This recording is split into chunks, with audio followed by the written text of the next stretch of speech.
Good morning, everybody. We're going to start a bit early this morning, so you can continue to get food or as we begin. But I do want to begin a little bit early because the controller has some appointments that are going to require him to leave earlier than normal, and so he requested that we start a bit earlier, and so we get in as much as we can of the talks and questions as we normally do. So we will begin early. My name is Ross Sandler. I'm professor of law at New York Law School, director of the Center for New York City Law, and I welcome you to this last breakfast of 2011. These breakfasts, as you all know, are co-sponsored by the law firm of Greenberg Traurig. I think there we go. John is here. Delighted that you're here. They've been one of our most loyal sponsors, and I'm really delighted that Greenberg Traurig has continued to be a sponsor. Verizon has also been a sponsor for many years, and they continue to sponsor this breakfast, as well as Consolidated Edison. And we're delighted that they continue to do that because that means that we can continue to have these breakfasts without charge here in the Civic Center. Today we have Controller John Liu here, and his career is very interesting in that both his private career and his public career match, and that was very important for his position. He was elected in 2009 as controller. Prior to that, he'd served 8 years in the city council, chair of the transportation committee, and that's an area that I follow. And I recall many times where he led sessions of his committee, and I thought were really very strongly led, lots of knowledge, and I'm glad that I wasn't commissioner at the time because he asked very hard questions. But he was a very strong and able chair. He spent 14 years as an actuary, so he brings to his office a very strong knowledge of numbers, of balance sheets, and of the issues that are before the controller, so important in a job that dates back almost to the earliest days of New York City. The notion of the controller as a separate treasurer, effectively, of the city is one of the fundamental ideas of our government. He grew up in New York City, went to Bronx High School of Science, and is really, and of course, I guess the thing that we all know is that he's the first Asian American to hold elective office in New York City, born in Taiwan, came to the United States, a great story, a great person to be leading the controller's office in these days. I welcome John Liu to the podium.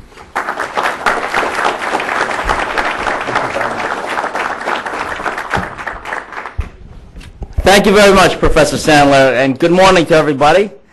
I want to thank New York Law School and this center and Ross for the arrangements this morning, and thank you for accommodating our advance request to start a little bit early so I can get to another meeting by 9 o'clock. This is a center that really has, over the years, brought some incredible speakers and leaders of this city to engage in a dialogue of some of the most pertinent issues of the day. And I am certainly honored to be among the distinguished list of speakers that this center has hosted. There are lots of issues facing our city nowadays. Not an easy time to be chief financial officer of anything, let alone the great city of New York. But it's been almost 2 years that I've had this privilege, and I start every morning excited about having the opportunity to serve and the opportunity to help lead our city in the right direction. In the Comptroller's office, we have a number of functions. It's generally seen as the chief fiscal officer of the city, independently elected from any other elected official in the city, voted on by all of the people of New York City. It is charged with a number of responsibilities. Accounting, we pay all the bills for the city of New York. In that regard, one of my main initiatives has been to greatly increase the transparency by which we have our accounting systems.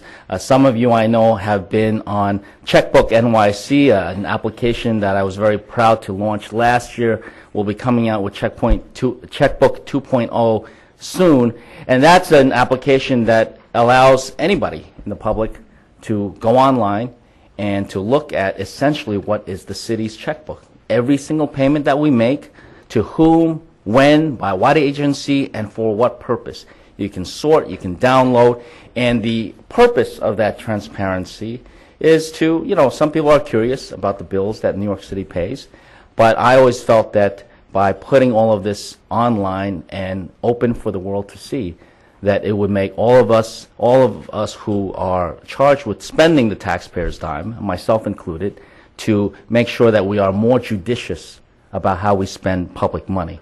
The auditing role is also a very important function in the office, a role that I elevated when I first took office last year.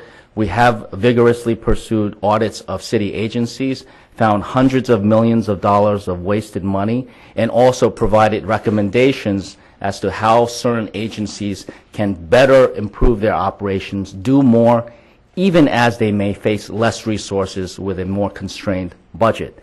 Contract review has been a top priority of mine as well, another function that I elevated when I first took office last year.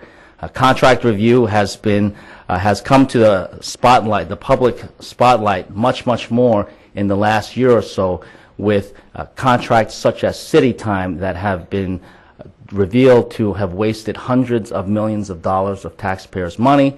Unfortunately, my office is aware that City Time is not the only kind of contract in this category. We have another project called ECTP, which is essentially the 911 call system, where we have found a tremendous amount of waste as well, and we're able to forestall additional waste by restructuring some of the contracts that City Hall had requested. In our legal department, there are aggressive pursuit of violators of prevailing wage, as we are charged with enforcing some of the critical labor laws within the city of New York. Last year and this year, we have reached record settlements with companies who have cheated their workers out of pay and also debarred a number of companies. And my emphasis has been that, look, we're looking forward to the day when nobody has to be fined and nobody has to be debarred from doing business with the city of New York. But in the meantime, we do send a strong message that we demand complete compliance with the labor laws of the city of New York, the state of New York, as applicable to the city. In the legal department, we also have worked closely with Corp Counsel to look at how better we can settle lawsuits against the city in a way that ensures fairness, but also reduces the burden for our taxpayers. As many of you may know, the cost of lawsuits has steadily risen over the years to a point where it's now well over $500 million a year. Money that clearly can be better spent other than settling lawsuits against the city of New York. Another primary function of the city comptroller's office is that of public finance. We tap the capital markets to borrow money to pay for our infrastructure capital investment programs. This year alone, we have already sold or restructured $11 billion of New York City bonds, mostly with an eye towards restructuring, mostly with an eye towards lowering the interest cost that we have to pay on our debt, but of course also securing new financing for the projects that are coming online as part of a multi-year a multi-year capital financing program. And of course, another important function is that of investing our pension assets. New York City collectively has one of the largest pools of pension assets in the country, about well over $100 billion. It is a large amount of money. And in fact, recently, the mayor and I and labor leaders across the city have proposed a reform of this investment process, a reform that should have taken place a long time ago, given that the investment process today is the same as it was 70 years ago, long before, well, at a time when New York City essentially invested only in municipal bonds, mostly the city's own bonds. But today, the portfolio, including not only public equities, but international private equities, real estate, and now beginning in hedge funds as a way to diversify the portfolio. So the market is clearly very different today than it was 70 years ago. So between accounting and auditing, contract review, labor law, law and adjustments, the settlement of lawsuits, financing our capital program through the sale of New York City bonds, and the investment of our pension assets. We keep pretty busy in the Comptroller's office. I have a tremendous leadership team that is charged with running the various functions of the office on a day-to-day basis. As Comptroller, it's been a privilege to serve the people of New York City in these specific functions, but also to look at the long-range goals of New York City. We are keeping a very close eye on what's happening in Washington, D.C., the uncertainty and sometimes the lack of action, for example, the near default of the United States of America, or some of the inability to pass the president's jobs bill. That's clearly having an impact on New York City. The uncertainty and the risks that are inherent in nations across the pond, shall we say, in Europe, that is also a situation we're looking very closely at, because what happens there will have an impact on New York City. We are kind of like caught in the middle between the rest of the country and what's happening in Europe. And at this point, the economists in my office are projecting that we will see slow growth in the next couple of years in a best case scenario. So it's a situation that we have to look at very carefully. I do believe that in the city of New York, there's the potential to have our own fiscal policy. Fiscal policy by way of using our purchasing power. And New York City government is the biggest customer in town. Last year alone, $18 billion of contracts with the private sector. We can use our purchasing power to help create the jobs that are clearly needed here in New York City. And combining that with demanding greater accountability when taxpayer subsidies are given to private developers and corporations, making sure that they in fact deliver the jobs that were promised a long time ago. So there is fiscal policy that we're watching internationally, nationally, but there is some ability to enact our own fiscal policy here in the city as well. And I think that we have a tremendous future for New York City. In the short-term horizon, there are great uncertainties, no question about it. But New York City does have one of the problems that I think many other major cities in the country would like to have. And that is that our population has grown. It has grown over the last 3 decades from a little more than 7 million people to now close to 8.5 million people. That is projected to continue to increase over the next 20 years to possibly between 9 and 9.5 million people. So we have an increasing population. That means that for a long time past and for a long time to come, people all over the world see New York City as a desirable place. And I think that's a great thing. It's a city that allowed an immigrant like myself, as Professor Sandler mentioned, to come to the United States, to grow up in the public schools, go to college and have a long career in the private sector, and then when wanting to give something back, running for city council, amazing my mother that I actually won that election. 8 years later, taking a shot at the Comptroller's office, again amazing my mom that we won that election, and now for the last couple of years serving as city Comptroller. It's a great city. It's a city that has so much potential when we allow the people of New York City, the greatest assets of this city, to unleash their full potential. And as a city, I do believe that we can do far more to level the playing field and to give everybody a shot to show what they can do. At that point, I think we will truly unlock the beauty and the potential of what New York City is. I want to keep my comments brief, so that we can take questions, as many questions as possible. I thank you for giving me this opportunity. This was set up a long time ago. In the last couple of days, there have been some questions about what I'm doing, what I have been doing. There are questions about my campaign finances. And admittedly, it's quite embarrassing as the Chief Financial Officer of the city to have these kinds of questions. But the people of New York deserve a full accounting of my campaign finances, and they certainly will get that from me.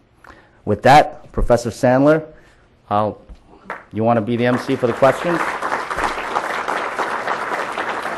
I'm just here to moderate, but if people have questions, go to the microphones, and then we'll just take them in order. I might, no, you have to know, I want you up here. I'll be happy to answer any questions you. I would another question. Let me just ask one to start off. You went to Bronx High School of Science, and you are a product of the New York City schools. Do you have any? Would you share some thoughts about New York City schools for us? Thank you. Yeah. Thank you very much, and thanks for bringing up a topic that I love to talk about, which is our public schools. And I'm delighted that our Deputy Chancellor Grimm, Kathleen Grimm, who is really one of the biggest forces at the Department of Education, someone who I've had many discussions with, discussions of different types when I was in the City Council, and she is a very committed member of the Public Servant Corps in New York City. I'm very proud to be a product of New York City Public Schools. Shortly after we immigrated from Taiwan, I entered elementary school, kindergarten, at PS 20 in Flushing, and went all the way from kindergarten through high school in New York City Public Schools, never having to redo any years in between, and having a wonderful time at 3 different elementary schools. When I was in the 6th grade, I actually, that was my 15 minutes of fame. I was the valedictorian in the 6th grade. That was the last time I was valedictorian of anything. But I had a chance after the 6th grade to go to a school called Hunter College High School, which was a great experience. I spent 3 years there and then moved on to the Bronx High School of Science, where I developed a true love for science and technology. And in fact, that led me to go to college and major in mathematical physics. So my public school education is what brings me here today. And I credit everything that I do in life to my teachers and the public schools that I am a proud product of. My wife is the same. She actually was born in New York City. She attended public schools all the way from kindergarten through 12th grade. Not a Bronx Science graduate. She's a graduate of the Brooklyn Technical High School. On the way in, I met a group of Stuyvesant students who were in this law program. They were from Stuyvesant. I held my tongue, even though I have a moral responsibility to say something. And now our son just started the 6th grade in public school as well. He is fortunate to be able to attend a citywide school for which he was poked and prodded many times when he was only 4 years old. But he's now 11, and he's had a great time in public school. So to answer your question, we have tremendous potential in our public schools. And I take every opportunity to highlight what we can do and what is done in New York City public schools, notwithstanding the news reports about this school failing or that school doing poorly. We educate over 1 million school kids in New York City public schools. And we have possibly some of the worst schools in the country, but I guarantee you we have some of the best schools in the entire country as well. And that is a mission that has to be upheld. We have to maintain our commitment to the public schools. Let's go over here first. Good morning, Comptroller Liu. My name is Robert Carroll. I'm a 2L here at NYLS. I'm also the Vice President of Central Brooklyn Independent Democrats, a reform political club that endorsed you in 2009. My question is, if one was to look at your 2001, 2003, and 2005 filings with the Campaign Finance Board for City Council, if they would find the same discrepancies that the New York Times has found with your 2009 and 2013 filings? Well, I haven't looked at those filings for some time, but I'm sure they are being looked at very carefully. I don't think there is any material change in the way we've done the campaign financing or the disclosures thereof. Let's go on this side. Roger Hers, Bronx Science 51. Time, an acronym for to improve municipal efficiency. My second job was with the state controller, Arthur Levitt. And while I was focused primarily on policy and the backdoor financing the state was getting increasingly into, I grew to understand a very boring A word for audit had tremendous potential and was underutilized. The 1989 charter included a provision for the controller to produce an annual report on audit recommendation status. First couple of years, it was a sad, almost useless. We had 47 recommendations for Department X, and 12% were implemented. In the last decade plus, it's become about 80% of what I had in mind. It is no longer on the homepage, but a little bit difficult to find now, but a really remarkable document. Is there any way to get this better known by business civic leadership? I think in an area of particular interest, it helps to focus on some very real, some small, some larger problems. And secondly, would you consider a top 10 list of unimplemented audit recommendations? To the extent that people feel that that should be on the homepage or a more direct link to that annual report, we certainly can take a look at that. I think people should take a look at. I'd like to know that people are looking at all the audit reports, including the annual summary report.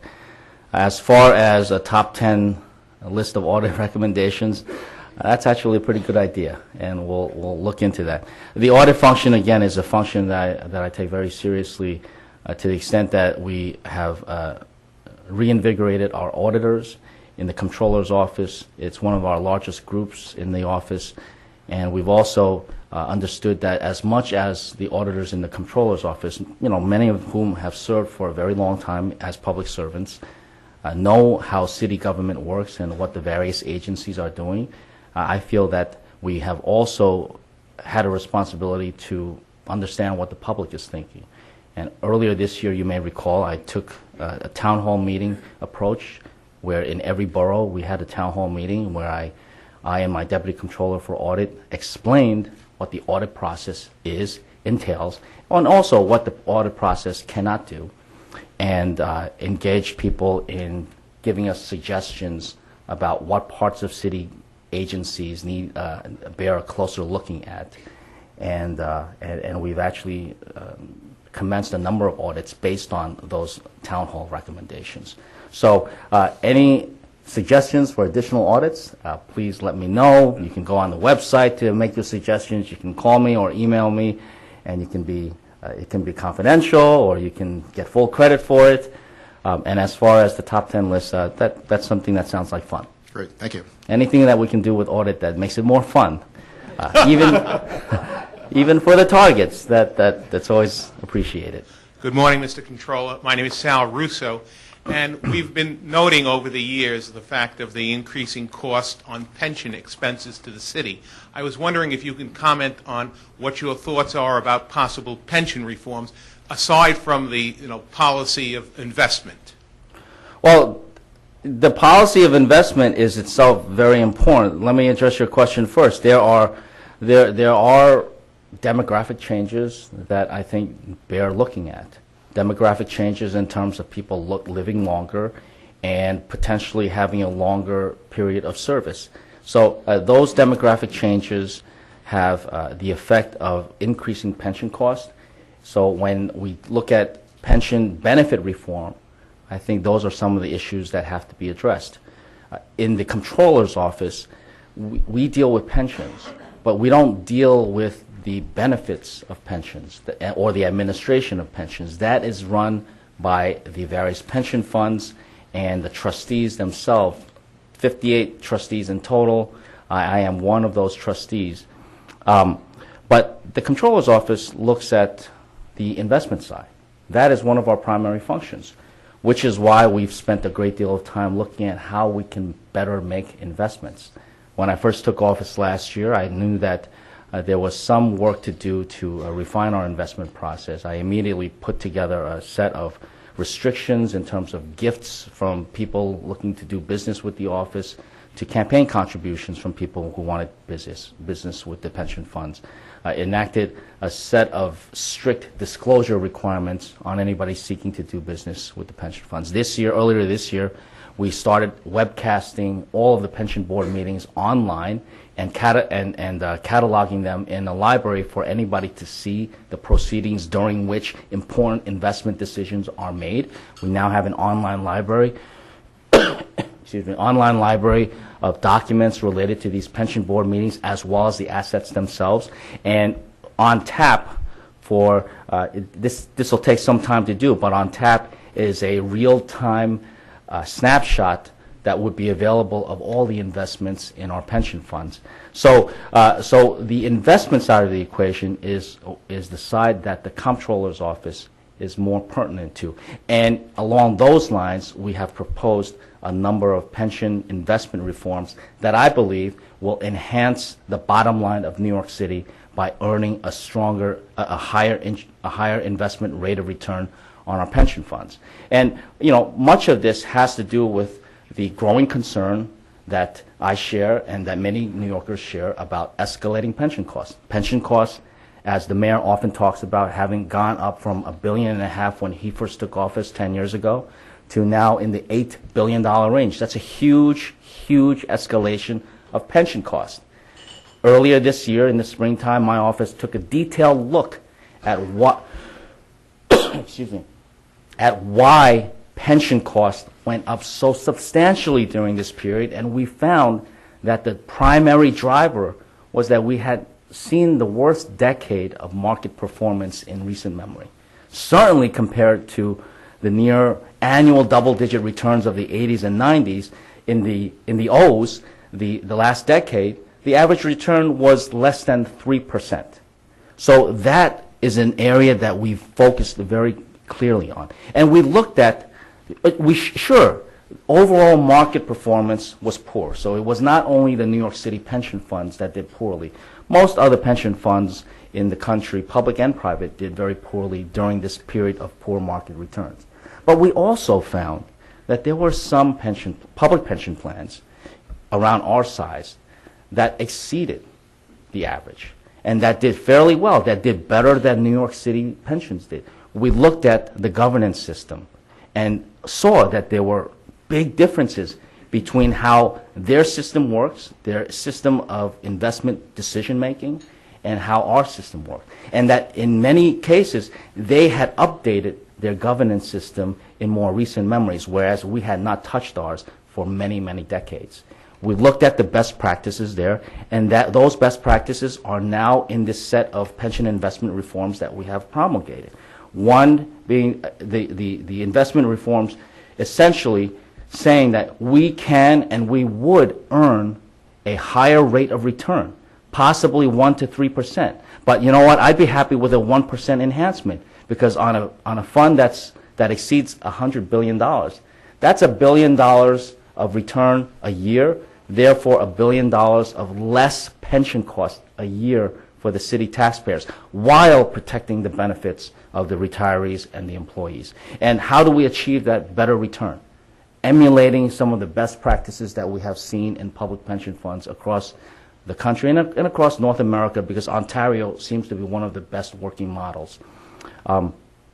It's a system that we seek to depoliticize the decision-making process. We professionalize the investment operations, and we streamline. In addition to earning that better rate of return from stronger governance and decision-making that is geared only towards enhancing investment returns, we can, by professionalizing and streamlining, taking that investment function in-house and put it in the hands of competitively paid city employees, we can reduce the cost of managing these funds to a fraction. Right now, we pay about $400 million a year in fees to investment consultants who are not necessarily adding the value that the actual investment fund managers are adding to our portfolio. We can take that function in-house for a fraction of the $400 million that we can that is costing us right now. So we save on the fees, we can earn better returns, and at the end of the day, it's a significant reduction in pension costs for the taxpayers, and significant reduction that doesn't take 10 or 15 or 20 years to finally start realizing, but that can be realized in the near future. Thank you. Thank you. Let me just follow up on that, though. Are you already doing that, or does it require legislation to do the things you want to do? Thank you, Professor Sandler. It does require legislation to enact these far-reaching changes in the way we make investment decisions. We announced a number of weeks ago an agreement in principle with the mayor as well as with the major labor leaders. Over the next couple of months, there's going to be quite a bit of a discussion. Key to this proposal is the creation of a pension investment board towards which the 5 pension funds would delegate investment authority to.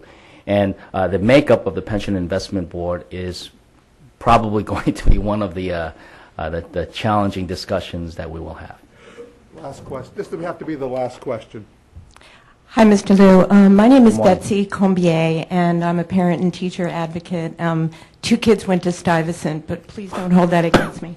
My question is, we need an audit of Tweed, and that is the headquarters of the Board of Education, and especially across the street, 51 Chambers Street, the 3020A process with arbitrators getting anywhere from $1,200 to $1,500 to $12,000 for a 2-day hearing.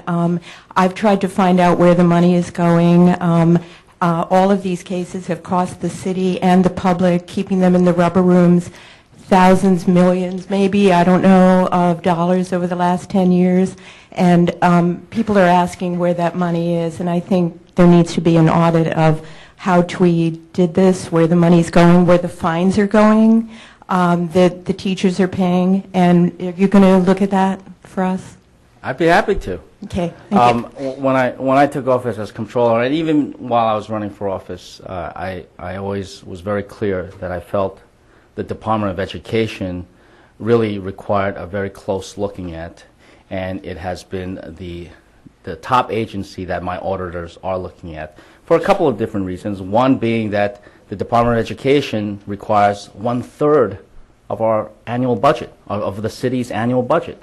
And so just on that basis alone, it should require the greatest attention and the level of attention from the auditors in the comptroller's office.